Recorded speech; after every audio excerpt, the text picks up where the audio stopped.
This is an audio version of the section of the report Enhancing Cultural Participation of Persons with Disabilities, a Toolkit for Cultural Organisations by Delia Ferry and Elodie McCool, entitled Deploying a New Disability Policy. Ensuring the successful deployment of a disability policy focused on accessibility and inclusion consists of various steps to consider and apply appropriately throughout the whole process. Here are 4 steps to consider: planning, engaging organisations of persons with disabilities, deploying and then implementing the policy. Firstly, planning a new disability policy. Here are some things to consider. Clarify the scope. Ensure the policy is relevant to all stakeholders and contractors and addresses relevant concerns. Identify relevant existing policies to avoid duplication and ensure consistency.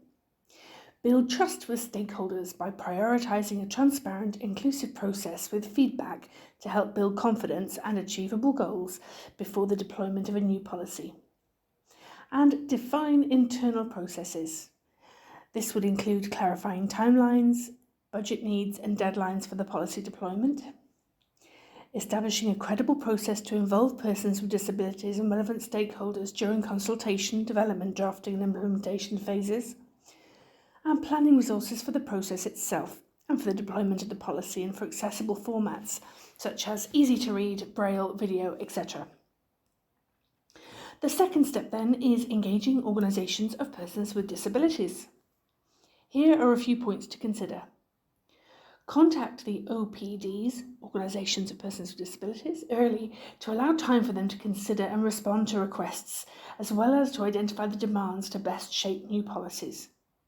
Ensure the involvement of a diverse range of OPDs in the process, considering their areas of focus and intersectional approaches, for example, intellectual disabilities, women, non-binary individuals, young people, migrants, LGBTQI+ members with disabilities.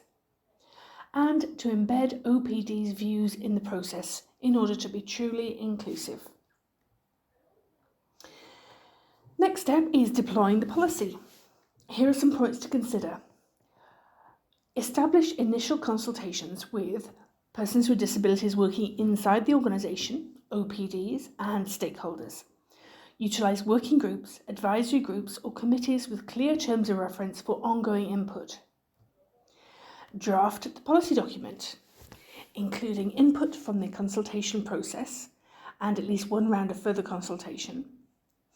Include information in a timely manner to allow participants adequate time for review and response and ensure compliance with any relevant legislation. Drafting the implementation plan. Develop an implementation plan to avoid the policy remaining a theory only.